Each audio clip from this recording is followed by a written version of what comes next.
Hello வணக்கம் நேயர்களே, எப்படி இருக்கிறீங்கள்? வளமை போலதான் நான் உங்கள் மேடோனா.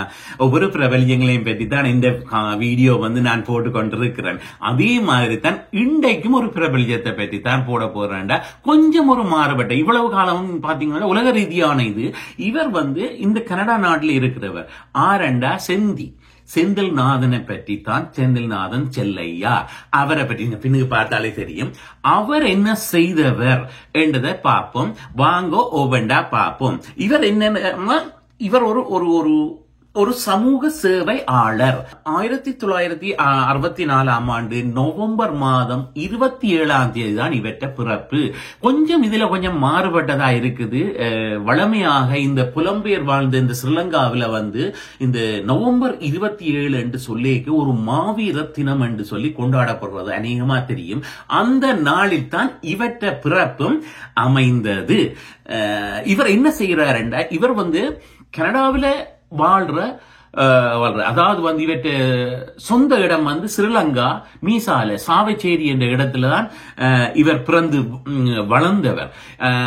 அங்க இருக்கே இவர் சில என்ன செய்யறாருன்னா, 1980ஆம் ஆண்டுல ஒரு லயன்ஸ் கிளப், அது ஒரு லியோ கிளப்பா மாறும். அதுல தலைவராக வகித்து அங்கேயும் நிறைய சமூக சேவைகள் செய்தது. அதாவது அவற்றை தகப்பனும் வள்ளுவர் சம்பந்தமான பற்றுடையவர். அங்கேயும் சில மரநாட்டுகள் சம்பந்தமான மரங்களை நடுவது, மற்றது சமூக சேவைகள் செய்வது, இப்படி நிறைய சமூக சேவைகளை செய்தவர் தான் ஸ்ரீலங்காவிலும். அதே மாதிரி அவர் பிறகு புலம்பெயர்ந்து வேறு வேறு நாடுகளுக்கு போயிட்டு தான் கடைசியாக கனடா அடைகிறார். அதிலும் அங்க இந்த ஒரு டைரக்டரி, ஒரு புத்தகம் மாதிரி ஒன்றை முதலில் ஆரம்பிக்கிறார். அது எப்ப 1996ஆம் ஆண்டு ஆதவன் பப்ளிகேஷன்ல இவற்ற செந்தில்நாதன் என்ற பேர்ல இவர் செந்தியின் வழிகாட்டி என்ற ஒரு புத்தகத்தை வென்றார். அந்த புத்தகம் என்னவென்றால் ஒரு பிசினஸ் டைரக்டரி, அதாவது வணிகத்துறையானவர்கள் ஜெலோ பேஜஸ் என்று சொல்லலாம்.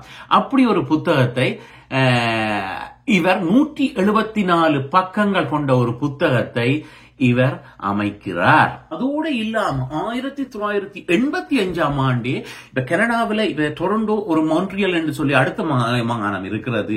அங்கேயும் 85ஆம் ஆண்டு தமிழர் அமைப்பு என்ற அந்த அமைப்பு மூலமாகவும் இவர் கனடாவிலேயே பயணிக்க ஆரம்பித்து விட்டார். இந்த வணிக புத்தகமானது கிட்டத்தட்ட நான் சொல்றது 1996ஆம் ஆண்டு, அந்த டைம்ல கூட அந்த இன்டர்நெட்டுகள் எல்லாம் அவ்வளவு ஸ்பீடாக இல்லாத காலகட்டத்திலேயே அந்த புத்தக அமைப்பு ஒரே நேரத்தில் வெளியிட்டால் 50,000 பேருக்கு மேல சென்றடையக்கூடிய ஒரு இதை இவர் வகுத்தவர். அதோட இல்லை, இவர் என்ன செய்யறாருண்டா, 2003ஆம் ஆண்டு ட்ரேட் ஷோ என்று சொல்லி இவர் ஆரம்பிக்கிறார். அது என்ன, இந்த டொரண்டோவில் இவர் ஆரம்பிக்கிறார். என்னண்டா, அந்த ட்ரேட் ஷோன்றதை பற்றி பார்ப்போம். அது ஒரு 200க்கு மேற்பட்ட வர்த்தக சாவடிகள் கொண்டு ஒரு சாவடியும், அந்த புரோகிராம், அதாவது நடக்க போகிறது எப்படி என்றால், காலமே 11 மணிக்கு ஆரம்பிக்குது, இரவு 10 மணிக்கு அது மூடப்படுகிறது. இதில் முழுக்க தமிழ் புரோகிராம் மாறி மாறி மாறி ஒரு என்னன்னு சொல்றது, இப்ப வெளி உலகத்திலிருந்து பாக்குறவர்களுக்கு என்ன மாதிரியான ஷோண்டு விளங்கும் இல்ல, ஒரு இன்டோர் ஷோக்குள்ள காலமே 11 மணிக்கு துவங்கி இரவு 10 மணி மட்டும் தமிழ் புரோகிராம்கள் நடந்து கொண்டே இருக்கும். அதாவது நடன போட்டி, பேச்சு போட்டி, பாடல் போட்டி. இந்தியாவில் இருந்து கூட இப்ப அங்க நின்று அந்த புரோகிராமுக்காக இந்தியாவில் நின்றும் பாடகர்களை அழைத்து அங்கே புரோகிராம் நடத்தி கொண்டு இருந்து வைப்பித்தவர் தான் இந்த செந்தில். வந்தவர்கள் கூட இப்ப பிரபல்யமான அப்துல் ஹமீத், இப்படி நிறைய பேரை சொல்ல, இப்ப நிறைய பேர் இந்த ப்ரோக்ராமுக்கு வந்தது. அதே மாதிரி இண்டோர்ல பிள்ளைகளுக்கு விளையாட்டு அரங்கங்கள் வைத்து, அதாவது இங்க சொக்கர் என்று சொல்றது. இந்த சொக்கர் என்றால் இப்ப கனடாவில் வாழ்றவர்களுக்கு சொக்கர் என்றா தான் தெரியும். ஆனா வெளிநாட்டுல இந்தியா ஸ்ரீலங்காவில் வாழ்றவர்களுக்கு ஃபுட்பால் என்றதை தான் சொல்றது. இண்டோர் சொக்கர் அப்படிப்பட்ட நிகழ்ச்சிகள், சின்ன பிள்ளைகளுக்கு ஒரு விளையாட்டுல என்னத்தை ஊக்குவிக்கணும், அப்படிப்பட்ட நிகழ்வுகளை நடத்தி பரிசில்கள் வழங்கி வந்தவர் தான் இவர். இவருக்கு தமிழ் பற்றென்றால் அவ்வளவு. என்னென்ன இவற்ற குணாதிசயம் கூட என்னென்றா, அந்த தமிழ் இங்கிலீஷ்லயோ வேற மொழிகள்ல இருப்பதை தமிழுக்கு டிரான்ஸ்லேட் பண்ணி ஒரு புத்தகமோ ஒரு நிகழ்வா விடுகிறதுல அவ்வளவு ஒரு கொள்ளை பிரியம் கொண்டவர் தான் இவர். கூடுதலாக இவருக்கு கூட பற்றார்ல திருவள்ளுவர்ல பற்று கூடினவர். என்ன நடந்த, இவர் ஒரு இலங்கையில உள்ள சாவச்சேரி இந்து கல்லூரியில வள்ளுவர் சிலையை வைத்திருக்கிறார். என்னண்டா அதன் ஸ்டோரி என்னண்டா, இவற்ற தகப்பன் தான் அதை ஆரம்பிக்க அப்படி ஒரு சிலை வைக்க வேண்டும் என்று அவரால் முடியவில்லை. அதை இவரே செய்தவர், அந்த சிலையை நாட்டியிருந்தவர். அவ்வளவு தமிழ் பற்று. என்ன செய்கிறார், இப்ப ஒரு பிள்ளைகளுக்கு இவர் தானே விட்ட புத்தகங்கள், தானே சில புத்தகங்களை இவர் வெளியிட்டிருக்கிறார். என்ன மாதிரி என்றால், பிறந்த மண்ணில் பெற்ற சுகந்தம் என்று 3 பகுதிகளாக அந்த புத்தகத்தை வெளியிட்டிருக்கிறார் இங்கு கனடாவில்.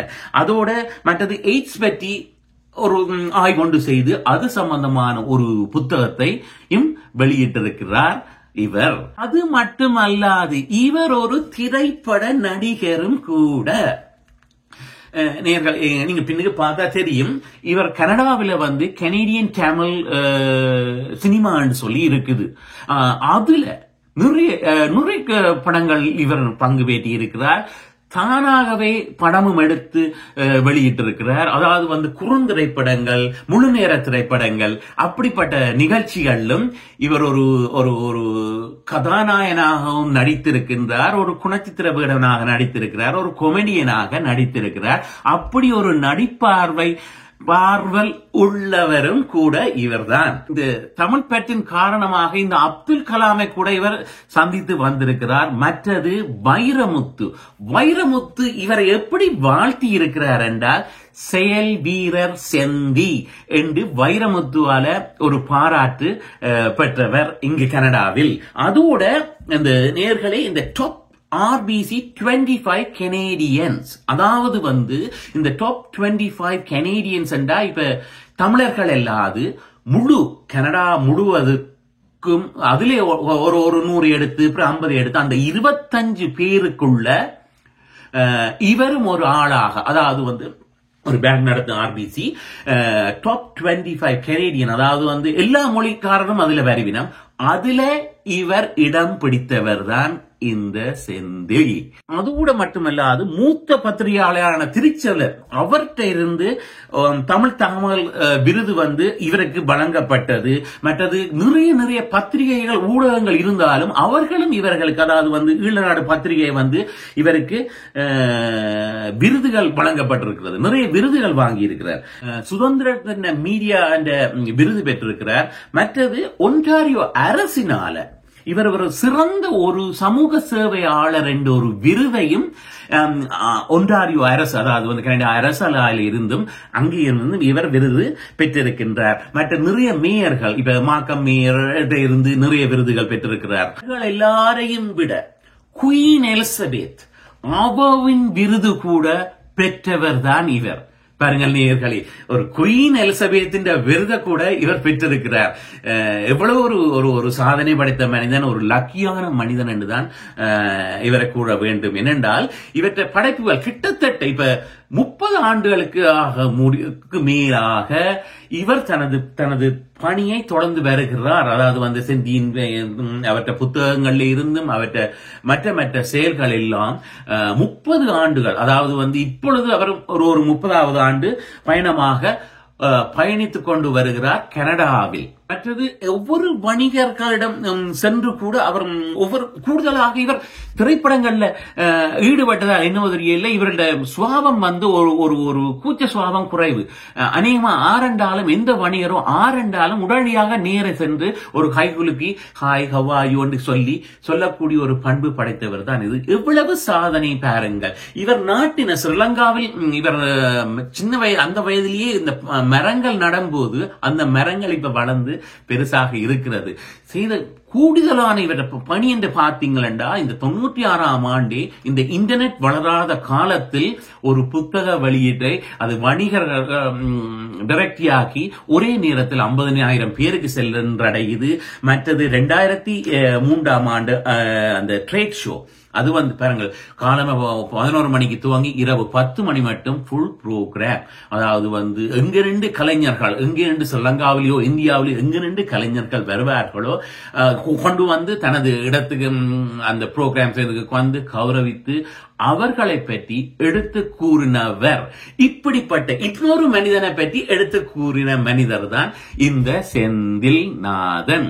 இவரை பற்றித்தான் ஒரு பெரிய வீடியோ நேயர்களே இவ்வளவும் காணும். ஏனென்றால் அவர் செய்த சாதனை பழமையாத்தான் நேயர்களே. ஒவ்வொரு பிரபல்யங்களையும் பற்றி நான் போட்டுக்கொண்டு வாரன் பாருங்கள். இவற்ற சாதனை என்றாலும் பாருங்கள், இப்ப 30 வயதமாக பயணிக்கிறார், இன்னும் பயணித்துக் கொண்டுதான் இருக்கிறார். ஒரு குயின் எலிசபெத்தின் விருது கூட பெற்று 25 கனேடியன் RBC 25 கனேடியனுக்குள்ள ஒரு மனிதனாகவும் தேர்ந்து எடுக்கப்பட்டவரை பற்றி தான் நான் சொல்றேன். ஒவ்வொரு வீடியோவையும் தயவு செய்து மறக்காம லைக் பண்ணுங்க. ஏனென்றா நான் பேசிட்டு இருக்கும் போது நீங்க பாருங்க, கீழே ஒரு பிளாக் கலர்ல தான் இப்ப வருகுது ஒரு சப்ஸ்கிரைப் பண்ண ஒரு பட்டன். அதை நீங்க பிரஸ் பண்ணி நீங்க தான் நான் போடுற ஒவ்வொரு வீடியோவும் உங்களுக்கு வந்து கொண்டு இருக்கும். அல்லாட்டி நீங்க அந்த லோகோ கீழே போய் என்ன பிரஸ் பண்ணாலும் ஒவ்வொரு பிரபல்யங்களை பற்றி தான் நான் வீடியோ போட்டு கொண்டிருக்கிறேன். மறக்காம இந்த சேனலை லைக் பண்ணுங்க, ஷேர் பண்ணுங்க, சப்ஸ்கிரைப் பண்ணுங்க. நன்றி.